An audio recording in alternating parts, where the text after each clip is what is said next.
നന്ദേട്ടാ നമസ്കാരം. നമസ്കാരം. നന്ദേട്ടാ, നമ്മുടെ തമിഴ്നാട് മുഖ്യമന്ത്രി സ്റ്റാലിൻ്റെ മകൻ ഉദയനിധി സ്റ്റാലിൻ ഇടക്കാലത്ത് പറഞ്ഞു സനാതനധർമ്മം വൈറസാണ്, അതിനെ നശിപ്പിക്കണം എന്ന് പറഞ്ഞു. ഇപ്പോൾ ഇതാ കേരളത്തിൻ്റെ മുഖ്യമന്ത്രിയും അതേ ഭാഷയിൽ, അതേ ടോണിൽ, അതേ ശൈലിയിൽ സനാതനധർമ്മത്തെ ഇകഴ്ത്തിക്കൊണ്ട് സംസാരിച്ചിരിക്കുന്നു. അതെന്തോ വലിയ കുഴപ്പമാണ് എന്നാണ് അദ്ദേഹം പറയുന്നത്. എന്താണ് അതിൻ്റെ പുറകിലൊരു രാഷ്ട്രീയമുണ്ട് എന്നെല്ലാവർക്കും അറിയാം. അരിയാഹാരം കഴിക്കുന്ന എല്ലാ മലയാളിക്കും അറിയാം. താങ്കൾ അതിനെ എങ്ങനെ കാണുന്നു?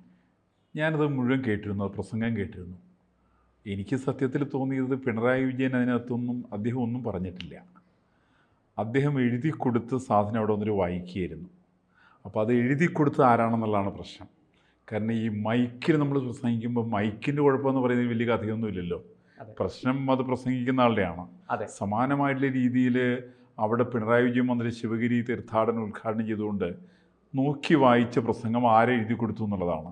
പഴയ കാലത്താണ് ഈ സാധനം അത് നമ്മുടെ പ്രഭാവർമ്മ എഴുതി കൊടുക്കാറ്. ഇപ്പോൾ പ്രഭാവർമാരായിട്ട് എനിക്ക് തോന്നുന്നു ഇത്തരം മുഹമ്മദ് റിയാസ് നേരിട്ട് എഴുതി കൊടുത്താന്ന് എനിക്ക് തോന്നണേ.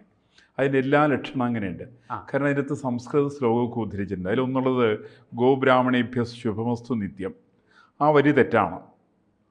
രണ്ടാമത് ലോക സമസ്തോ സുഖനോ ഭവന്തു എന്നൊക്കെ പറഞ്ഞിട്ടുണ്ട്. അപ്പോൾ ആ തരത്തിൽ മണ്ടത്തരങ്ങൾ ഒരു കേരള മുഖ്യമന്ത്രിയെ കൊണ്ട് പറയിപ്പിക്കണമെന്നുണ്ടെങ്കിൽ മുഹമ്മദ് റിയാസ് അല്ലാതെ കൊണ്ട് വേറെ ആരെയും കൊണ്ടും പറ്റുമെന്ന് എനിക്കറിയില്ല. അത്രയ്ക്ക് മഹാപാണ്ഡിത്യം അതിനകത്തുണ്ട്. അപ്പോൾ അതിനകത്ത് ആ വരികളൊക്കെ വായിക്കുമ്പോൾ കേൾക്കുന്ന സമയത്ത് ഉദയഗിരി സ്റ്റാലിനെ അനുകരിക്കാനായിട്ടുള്ള ഭ്രമം ഒന്ന്, അതേ സമയത്ത് പമ്പര മണ്ടത്തരങ്ങളായിരിക്കുന്ന ചില ആളുകൾ പറഞ്ഞു കൊടുത്ത സാധനങ്ങൾ, എഴുതി കൊടുത്ത ചില സാധനങ്ങൾ അതവിടെ ഒന്ന് പറഞ്ഞു എന്നുള്ളതിൻ്റെ അപ്പുറത്ത് വലിയ ഒരു ഗഹനമായിട്ടുള്ള വിഷയമൊന്നും എനിക്കതിനകത്ത് തോന്നിയില്ല. പിണറായി വിജയൻ്റെ സ്റ്റേറ്റ്മെൻറ്റ് തോന്നിയില്ല. പിന്നെ ഇത്തരം വിവരക്കേട് പറയുന്നതിൽ നമ്മൾ പിണറായി വിജയൻ എക്കാലത്തൊരു ഡോക്ടറേറ്റുള്ള ആൾ തന്നെയാണ്. കാരണം ആ പുള്ളി പഠിച്ചത് ബ്രണ്ണൻ കോളേജിലാണ്. അവിടെ തോക്കിൻ്റെ ഇടയിൽ കൂടി മറ്റേ കത്തിയുടെ പിടിച്ച വാളിനിടയിൽ കൂടിയൊക്കെ പോയാളെന്നൊക്കെ പറഞ്ഞിട്ടുണ്ട്. സത്യത്തിൽ ഈ മനുഷ്യൻ പഠിച്ചിരുന്നു എനിക്കറിയില്ല. ആ TP ബാലഗോപാലൻ MA സിനിമ കാണുന്ന സമയത്ത് ബാലഗോപാലൻ MA ആണെന്ന് പറഞ്ഞിട്ട് പലവട്ടം പറയുന്ന പോലെ തന്നെയാണ് ഈ പുള്ളി ബ്രണ്ണൻ കോളേജ് എന്ന് പറയുന്നത്. യഥാർത്ഥമായിട്ട് ഈ പുള്ളി അവിടെ പോയിട്ടുണ്ടോ എന്നൊരു വലിയ സംശയമുണ്ട്. ഈ പുള്ളി മറ്റേ വാളിൻ്റെ ഇടയിൽ കൂടി മാത്രമല്ല ഒന്നിൻ്റെ ഇടയിൽ കൂടി പോയിട്ട് അവർക്ക് അറിഞ്ഞുകൂടാ. ആകെയുള്ളത് അങ്ങനെയാണെങ്കിൽ ഇത്തരം പരമ്പര മണ്ടത്തരങ്ങളൊക്കെ അദ്ദേഹത്തിന് പറയാൻ സാധ്യമല്ല. കാരണം അങ്ങനെ ഒന്നിപ്പോൾ അദ്ദേഹം ഉദ്ധരിച്ച ശ്ലോകങ്ങൾ, ആ ഉദ്ധരിച്ച ശ്ലോകത്തിൻ്റെ അർത്ഥം, ആ അർത്ഥം ഗുരുദേവൻ അതിനെ സംബന്ധിച്ച് ദൈവോപദേശത്തിലും അതേപോലെ തന്നെ ആത്മോപദേശത്തിനും വളരെ വ്യക്തമായിട്ട് അദ്ദേഹം പറഞ്ഞിട്ടുണ്ട്. അദ്ദേഹം ഒരു സനാതന ധർമ്മിയാണ് ഗുരുദേവൻ്റെ എല്ലാ രചനയും ഗുരുദേവൻ എക്കാലത്തും നടത്തിയിട്ടുള്ളത്. ഗുരുദേവൻ ആർക്കും എതിരായിട്ട് ഫൈറ്റ് ചെയ്തിട്ടില്ല. ഇങ്ങനെ കേരളത്തിന് മുഖ്യമന്ത്രി കയറി മണ്ടത്തരം പറഞ്ഞാലോ? കേരളത്തിലെ മറ്റേ ഗുരുദേവൻ എവിടെ കയറി ഫൈറ്റ് ചെയ്തിട്ടുള്ളത്? അദ്ദേഹം മുഖ്യമന്ത്രി പറഞ്ഞത് സനാതനധർമ്മത്തെ ഗുരുദേവൻ ഉടച്ചു വാർത്തു എന്നാണ് പറയുന്നത്. ഒരിക്കലും ഉടച്ചു വാർക്കുന്ന ആളല്ല ഗുരുദേവൻ. ഈ ഗുരുദേവനെ മനസ്സിലാക്കണമെന്നുണ്ടെങ്കിൽ ഈ പറയുന്ന ബ്രണ്ണൻ കോളേജിൽ പോയാൽ പോരാ, അതിന് കുറച്ചും കൂടി വിവരം വേണം.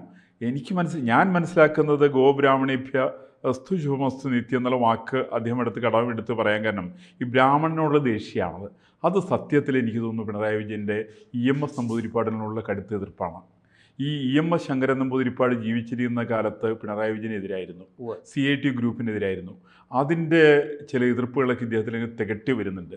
അല്ലെങ്കിൽ ആ ഗോബ്രാഹ്മണേഭ്യ ശുഭമസ്തു നിത്യം എന്നുള്ള വാക്കിൻ്റെ അർത്ഥം അദ്ദേഹം ഒന്ന് പഠിക്കേണ്ടതായിരുന്നില്ലേ? എന്താ ഗോവിൻ്റെ അർത്ഥം? എന്താ അതിൻ്റെ അർത്ഥം? വേദം എന്നാണ്. അതിൻ്റെ അർത്ഥം അറിവെന്നാണ്. അതിൻ്റെ അർത്ഥം വിജ്ഞാനം എന്നാണ്. അല്ലെങ്കിൽ പരിസ്ഥിതി എന്നാണ് അതിൻ്റെ അർത്ഥം വരുന്നത്. ഈ അർത്ഥം ഒന്നും നിശ്ചയമില്ലാതെ കണ്ട് ചുമ്മാ വെറുതെ കയറിയിട്ട് വായി തോന്നി കോതയ്ക്ക് പാട്ടെന്ന് പറഞ്ഞ മട്ടിൽ ഒരു കേരളത്തിൻ്റെ മുഖ്യമന്ത്രി ശിവഗിരി പോലെയുള്ള ഒരു വലിയൊരു തീർത്ഥാടന കേന്ദ്രത്തിൽ വന്നിട്ട് ഈ തരം മണ്ടത്തരങ്ങളൊക്കെ വിളിച്ചു പറയുന്ന സമയത്ത് നമുക്കുള്ളൊരു വലിയ സഹതാപം എനിക്ക് ആ മനുഷ്യനോട് സത്യത്തിൽ തോന്നിയത്. അപ്പോൾ അതുകൊണ്ട് തന്നെ എനിക്ക് തോന്നുന്നു അദ്ദേഹത്തിന് മറുപടിയൊക്കെ കേൾക്കാൻ നിൽക്കാതെ കൊണ്ട് തന്നെ ഇടയ്ക്ക് തന്നെ അദ്ദേഹം ഇറങ്ങിപ്പോയി എന്നാണ് എനിക്ക് തോന്നുന്നത്. അല്ലേ? അങ്ങനെയല്ലേ ഉണ്ടായത്? ഇടയ്ക്ക് അദ്ദേഹം ഇറങ്ങിപ്പോയി. ആ ഇറങ്ങിപ്പോവാൻ കാരണം ഈ മണ്ടത്തിനാണെന്നുള്ളവർ അദ്ദേഹത്തിൻ്റെ അടുത്ത് നിൽക്കുന്ന ആളുകളൊക്കെ പറഞ്ഞിട്ടുണ്ടാവും. ഈ ശ്ലോകം ഉദ്ധരിക്കുക, അറിയാൻ പാടില്ലാത്ത പണിക്ക് പോകാൻ പാടില്ലല്ലോപ്പാ. ഈ പുള്ളിക്ക് സംസ്കൃതം അറിഞ്ഞൂടാ. അതിപ്പോൾ നമുക്ക് എല്ലാവർക്കും അറിയാം. സംസ്കൃതം അറിയില്ല എന്നുള്ള വലിയ തെറ്റുമല്ല. ഈ പുള്ളിക്ക് ഇംഗ്ലീഷ് അറിഞ്ഞൂടാ, അത് തെറ്റല്ലല്ലോ. അങ്ങനെയാണെങ്കിൽ അറിവില്ലായ്മ തെറ്റല്ല. അറിവില്ലായ്മ ഇല്ല, ഞാൻ എല്ലാ അറിവും ഉള്ളയാളാണ് എന്ന് ധരിക്കുന്നത് ഒരു തെറ്റാണ്. അത് തെറ്റാണ്. സത്യത്തിൽ ഇദ്ദേഹത്തിനെ സംബന്ധിച്ച് ഈ പുള്ളിക്ക് ഒന്നിനെക്കുറിച്ചും വിവരമില്ല. ആകെ അറിയാവുന്ന പണി ഗുണ്ടാപ്പണി മാത്രമേ നിശ്ചയമുള്ളത്. കേരളത്തിൻ്റെ മുഖ്യമന്ത്രിയുടെ തുടക്കം എങ്ങനെയാണ്?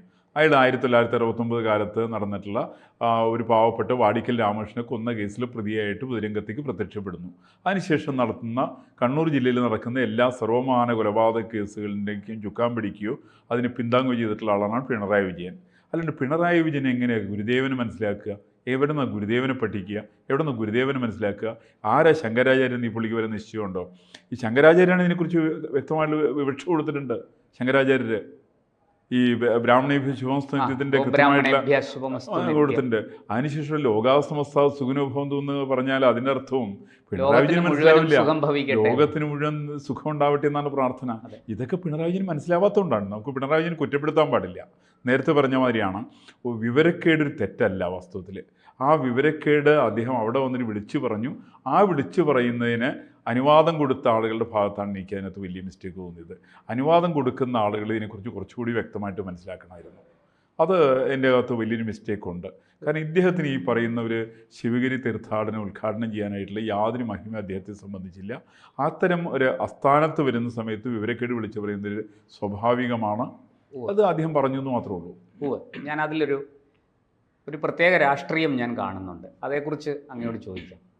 അതായത് പൊതുവെ ഗുരുദേവൻ ഹിന്ദുവല്ല, ഈഴവർ ഹിന്ദുക്കളല്ല, നിങ്ങളൊരു പ്രത്യേക വിഭാഗമാണ്. ഗുരുദേവൻ ഈ പറയുന്ന സനാതനധർമ്മത്തിൻ്റെയോ ഹിന്ദുമതത്തിൻ്റെയോ ഭാഗമല്ല.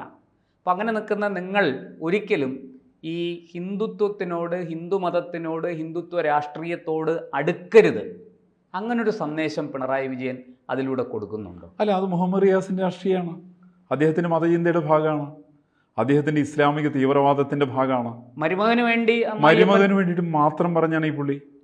മരുമകൻ്റെ രാഷ്ട്രീയമാണ്, അല്ലാണ്ട് കമ്മ്യൂണിസ്റ്റ് പാർട്ടി രാഷ്ട്രീയത്തിൽ അങ്ങനെ വരുന്നുണ്ടോ? അങ്ങനെയാണെങ്കിൽ പഴയ കാലത്ത് ശ്രീനാരായണ ഗുരുദേവന് ചങ്ങലക്കിട്ട ആളുകളാണ് ഇവർ. ഗുരുദേവന് പട്ടുമുളയും കൊടുത്തത്, ഗുരുദേവനും കുമാരനാശനും പട്ടുമുളയും കൊടുത്ത് ബ്രിട്ടീഷുകാരാണ്. അതുകൊണ്ട് അവർ പിന്തിരിപ്പനാണെന്ന് 1987 EM ശങ്കരൻ നമ്പൂതിരിപ്പാട് പറഞ്ഞത്. അത് നമ്മളാരും മറന്നിട്ടില്ലല്ലോ. ഇല്ല.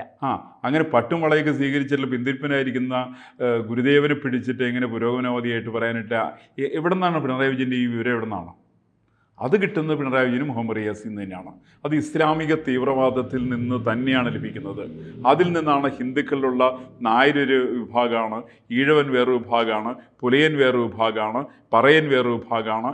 എന്നിത്യാദി വ്യത്യസ്തമായിട്ടുള്ള ആളുകളെ ഹിന്ദുക്കളല്ല എന്ന് പറയിപ്പിക്കുന്നൊരു ധർമ്മമുണ്ടല്ലോ, ആ ധർമ്മം ഇവർ നിർവഹിച്ചു എന്ന് മാത്രമേ ഉള്ളൂ. അത് പറയുന്ന മുഹമ്മദ് റിയാസിന് വേണ്ടിയിട്ട് മാത്രമാണ്. ആ രാഷ്ട്രീയം ഇസ്ലാമിക തീവ്രവാദത്തിൻ്റെ രാഷ്ട്രീയമാണ്. അതിൻ്റെ വക്താവാണ് ഇന്നിപ്പോൾ പിണറായി വിജയനായിട്ട് ഒന്നില്ല, അത്ഭുതപ്പെടാനില്ല. അതായത് ശിവഗിരി തീർത്ഥാടന സമ്മേളനം ഉദ്ഘാടനം ചെയ്യുന്നതിലൂടെ തനതായ ഒരു പ്രക്രിയ, തൻ്റെ സ്വന്തം ഒരു പദ്ധതി പിണറായി വിജയൻ കടത്തിവിടുകയായിരുന്നു എന്നാണ് അങ്ങ് പറയുന്നത്. തനതായ എന്ന് മാത്രം പറയാൻ പറ്റില്ല. ഈ മനുഷ്യൻ ഇസ്ലാമിക തീവ്രവാദത്തിൻ്റെ കൃത്യമായിട്ടുള്ള ചൊൽപ്പടിക്ക് നിൽക്കുന്ന ആളാണ്. ഇസ്ലാമിക തീവ്രവാദത്തിൻ്റെ നാവായിട്ടാണ് സംസാരിച്ചത്. അത് ഹിന്ദുക്കൾക്കെതിരായിട്ട് സംസാരിച്ചതാണ്. ഹിന്ദുക്കളെ തമ്മിലടിപ്പിക്കാൻ വേണ്ടി പരിശ്രമിച്ചതാണ്. ഇത് നേരത്തെ തിരിച്ചറിഞ്ഞ ആൾ തന്നെയാണ് ഗുരുദേവൻ. 1924 നടന്നിട്ട് വൈക്കം സത്യാഗ്രഹ സമയത്ത് ഇതേപോലെ ഒരു പരിപാടിയാണെന്ന് ചില കോൺഗ്രസ്സുകാർ ചെയ്തിരുന്നു. KM കേശവനെ കൊണ്ട് ഇൻ്റർവ്യൂ നടത്തിച്ചിരുന്നു. എന്നിട്ട് ഗുരുദേവൻ വൈക്കം സത്യാഗ്രഹത്തിന് എതിരാണെന്ന് പറയിപ്പിച്ചിരുന്നു. അന്ന് ഗുരുദേവനാണ് അതിന് ശക്തമായിട്ട് എതിരെ നിന്നല്ലോ. ജോർജ് ജോസഫ് എന്ന് പറയുന്ന ക്രിസ്ത്യാനി ആയിരിക്കുന്ന ആൾ സമരത്തിൽ പങ്കെടുക്കേണ്ടെന്ന് പറഞ്ഞാൽ ആരൊക്കെയാണ് പറഞ്ഞേ? ഇത് മഹാത്മാഗാന്ധിയാണ്. മഹാത്മാഗാന്ധി മാത്രമല്ലോ, മഹാത്മാഗാന്ധിയുടെ ആ നയത്തെ പിന്താങ്ങിയാളാണ് ഗുരുദേവൻ. അതിന് ഏറ്റവും കൂടുതൽ ആവശ്യപ്പെട്ട ആളാണ് സർദാർ KM പണിക്കർ. ഇവരൊക്കെ ആവശ്യപ്പെടാൻ കാരണം എന്താ വെച്ചിട്ടുണ്ടെങ്കിൽ ഈ പറയുന്ന ജോർജ് ജോസഫ് ഒരു ഗ്രൂപ്പിൻ്റെ ആളാണപ്പോൾ. ഈ കൃത്യമായിട്ട് ക്രൈസ്തവ ലോബിയുടെ ആളാണ്. ആ ക്രൈസ്തവ ലോബിക്കകത്ത് ജാതിയുണ്ട്, ഇസ്ലാമിക അതിനകത്ത് ജാതിയുണ്ട്. ഈ പറയുന്ന മുഹമ്മദ് റിയാസ് ഏത് ജാതിക്കാരെന്ന് ആദ്യം ഒന്ന് വ്യക്തമാക്കട്ടെ. മുഹമ്മദ് റിയാസിന് ജാതിയുണ്ടല്ലോ, ഷിയാസിന് കേരളത്തിൻ്റെ സ്പീക്കർക്ക് ജാതിയുണ്ടല്ലോ, ഷംസീർ ജാതിയുണ്ടല്ലോ. ഇവർക്ക് ജാതിയില്ലാത്തത്? ഇവരൊക്കെ അതാത് മതവിഭാഗത്തിന് ജാതിപ്പെട്ടവർ തന്നെയാണ്. മുസ്ലിം ലീഗും ജാതി പാർട്ടിയാണ്. അതൊന്ന് പറയാൻ ധൈര്യമുണ്ടോ ഈ പുള്ളിക്ക്? അപ്പോൾ കൃത്യമായിട്ടും പിണറായി വിജയൻ ഇസ്ലാമിക തീവ്രവാദികളുമായിട്ടുള്ള അവിഹിതമായിട്ടുള്ള ബന്ധത്തിൽ നിന്നും ഉണ്ടായിട്ടുള്ള വാക്കുകളാണ്. അത് തന്നെയാണ് ഉദയഗിരി സ്റ്റാലിൻ്റെ വാക്കുകൾ അങ്ങനെയാണ്. ഇത് കേവലം ഹിന്ദു വിരുദ്ധത മാത്രമല്ല, ഹിന്ദു വിരുദ്ധത ഇന്ന പക്ഷത്തിന് വേണ്ടിയിട്ടാണ്. ഇസ്ലാമിക അജണ്ടയുടെ ഭാഗമാണ് പിണറായി വിജയൻ ശിവഗിരി പോയിട്ട് സംസാരിച്ചത്. അതങ്ങർക്ക് അങ്ങനെ പറയാനായിട്ട് അവിടെ ചെന്ന് പറഞ്ഞു ഇനിയിപ്പോൾ അതിന് പുള്ളിക്ക് എന്താ നേട്ടം കിട്ടിയിരിക്കണമെന്ന് എനിക്കറിയില്ല. ആ നേട്ടം കിട്ടിയിട്ടുണ്ടെങ്കിൽ അത് പണ്ട് നമുക്കറിയാലോ ശബരിമലയിലേക്കുള്ള വലിയ നവോത്ഥാന യാത്ര നടത്തി. ആരാ നവോത്ഥാന യാത്ര നടത്തിയത്? പർദ്ദയിട്ടുള്ള ആളുകൾ, കംപ്ലീറ്റ് മറ്റേ ശിരസ് തുടങ്ങിയിട്ട് പാദം വരെയിട്ട് മൂടി കണ്ണുപോലും കാണാൻ പറ്റാത്ത പട്ടണത്തിൽ ഭൂതങ്ങളെ വെച്ചുകൊണ്ട് നടത്തിയിട്ടുള്ള യാത്രയായിരുന്നു അത്. ആയിരുന്നു നവോത്ഥാന യാത്രയാണ്. നവോത്ഥാന മതിൽ എന്നല്ല, പട്ടണത്തിൽ ഭൂതങ്ങളുടെ മതിൽ. ഈ പട്ടണത്തിൽ ഭൂതങ്ങളെ വെച്ചിട്ടാണോ നവോത്ഥാന മതിൽ ഉണ്ടാക്കുന്നത്? ആ നടത്തിയിട്ടുള്ള പിണറായി വിജയൻ പറഞ്ഞത്. പിണറായി വിജയൻ വേറെന്ന് പറഞ്ഞല്ലോ, കേരളത്തിലും ഇന്ത്യയിലും എല്ലാ സ്ഥലത്തും വിദ്യാഭ്യാസ രംഗത്തൊക്കെ മാറ്റം കൊണ്ടുവന്ന് മുസ്ലിങ്ങളന്ന് പിണറായി വിജയൻ്റെ പ്രസ്താവന ഇതിനു മുമ്പ് വന്നിട്ടുണ്ടല്ലോ. മുഹമ്മദ് റിയാസിനെ ഇരുത്തിക്കൊണ്ടാണല്ലോ പ്രസ്താവന നടത്തിയിട്ടുള്ളത്. അപ്പോൾ മുഹമ്മദ് റിയാസിൻ്റെ താല്പര്യങ്ങളാണ് ഇദ്ദേഹം സംരക്ഷിച്ചുകൊണ്ടിരിക്കുന്നത്. അതിനു വേണ്ടിയിട്ടാണ് ഇദ്ദേഹം സംസാരിക്കുന്നത്. അത് കമ്മ്യൂണിസ്റ്റ് വിരുദ്ധമായിട്ടുള്ള നിലപാടാണ്. അദ്ദേഹം ബ്രാഹ്മണിക്ക് ഹെജമണിയുടെ ആൾ തന്നെയാണ്. അതിനകത്ത് യാതൊരു സംശയം എന്നെ സംബന്ധിച്ചില്ല.